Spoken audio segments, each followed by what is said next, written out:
Okay, apologies for my scruffy glove. It does get washed, but there's 3 on there, and they do get washed, but they just pick up fluff all the time.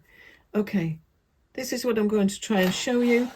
The lighting isn't marvellous because it's a very strange grey day, and I'm in the corner, and the more lights I put on, the more strobing I get.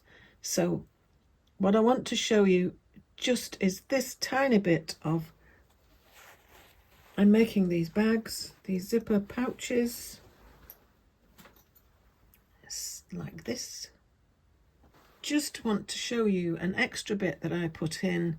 You can find tutorials for these all over, and this is the second part. So I've got the first outer piece, and I've got the lining sewn on, and then to do the next outer piece, you attach right sides to right side with the fabric and the zip.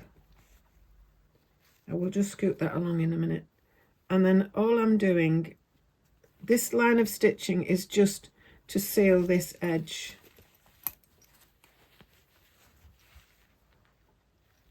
The edge of just the facing the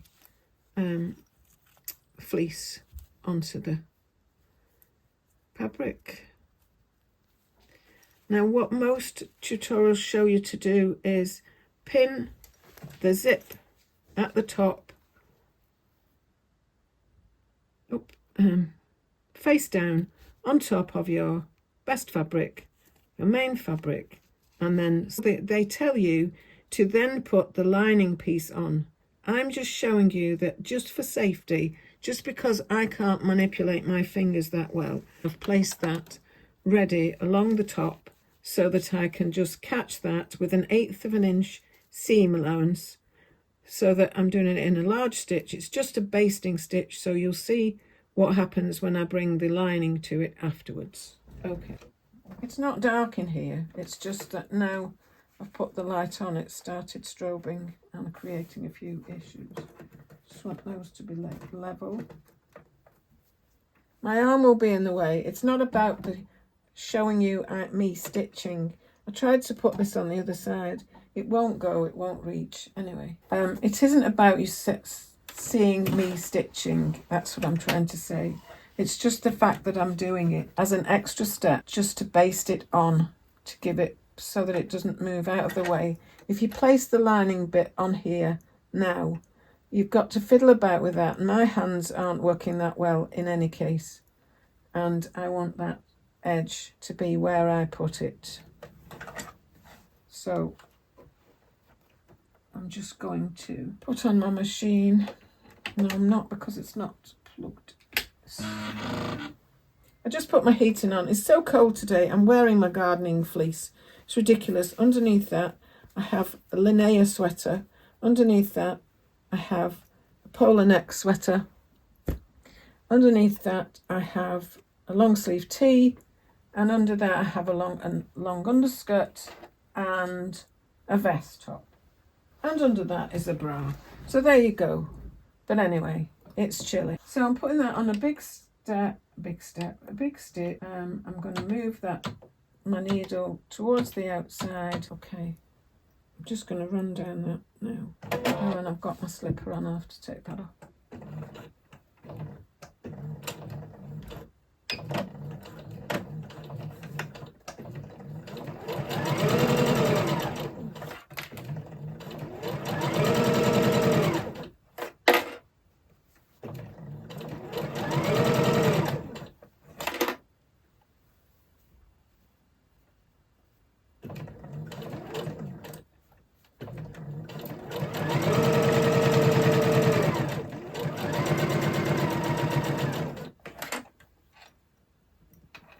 I always do my zip longer so that it hangs off the edge, and I'm not messing about moving the tab backwards and the pull backwards and forwards.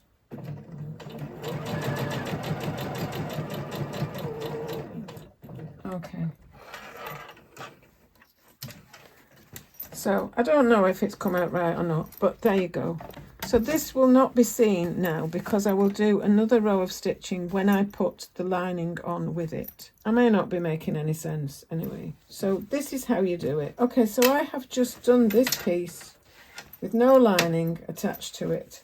And now I will do what most people do, is put that attached to it with clips or pins or whatever you want to do, and then also attach the lining and attach that with the clips.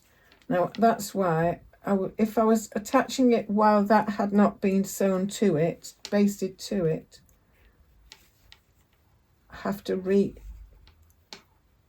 shuffle about to make sure I don't move the bottom piece, the under piece, and that's the bit I don't like, risking it going wrong. So this is why I prefer to put this on separately once that has already been attached. But no, most people would just do this step in one go without that catching that on there. I'm only telling you, it's just a tip I've got for myself if you fancy doing it because you're not really as agile with your fingers, then this helps me.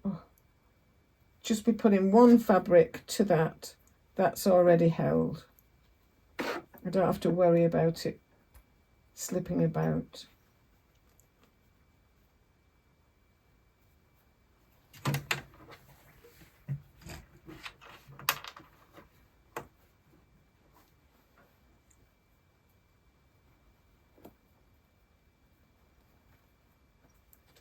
Need your flat sides on the bottom. I don't usually do it up in the air. I don't know why I am doing.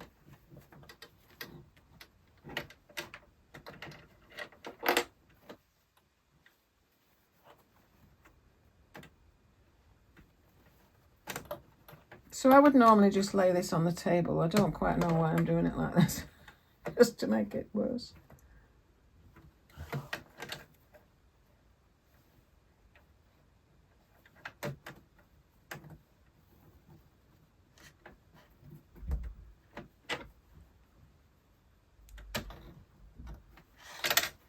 The only thing is, you then have to remember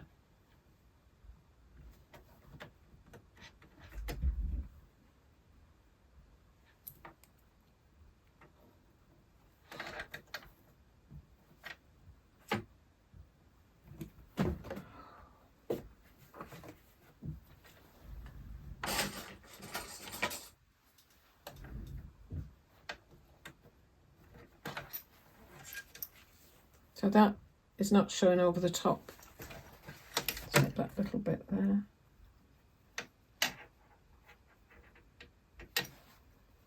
Mostly level at the sides. And we can go again. Okay.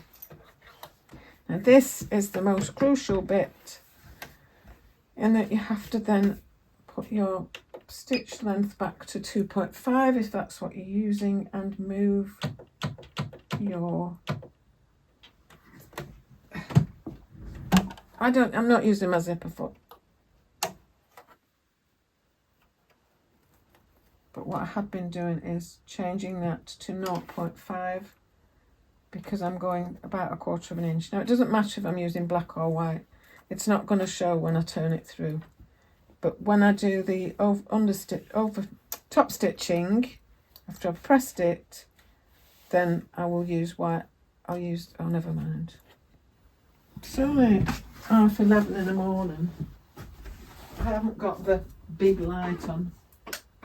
I have got the big light on. Yeah, it's looking stormy.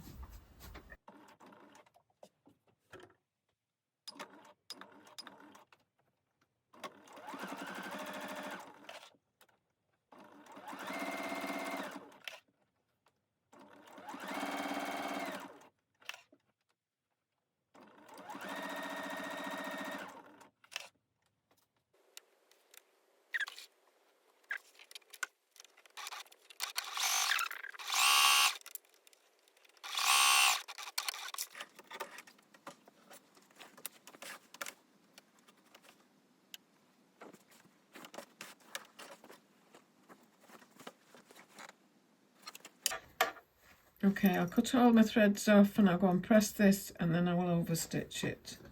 That's not what I mean. Top stitch it. Okay. Apologies for the strobing. Part of that is from my light on my sewing machine.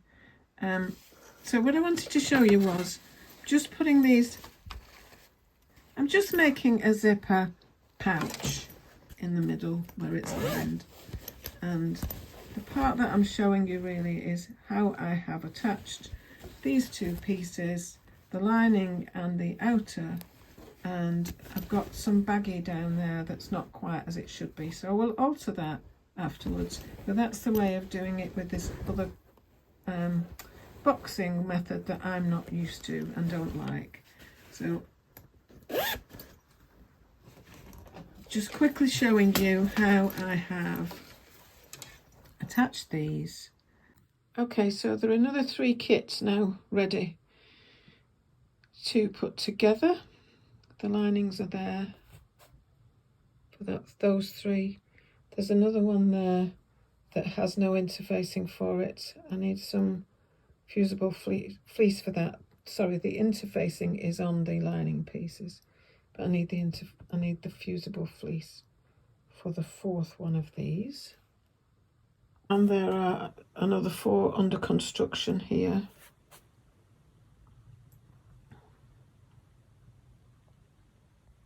And one that's been completed, but it just needs its zipper pull on there. Okay, I have 9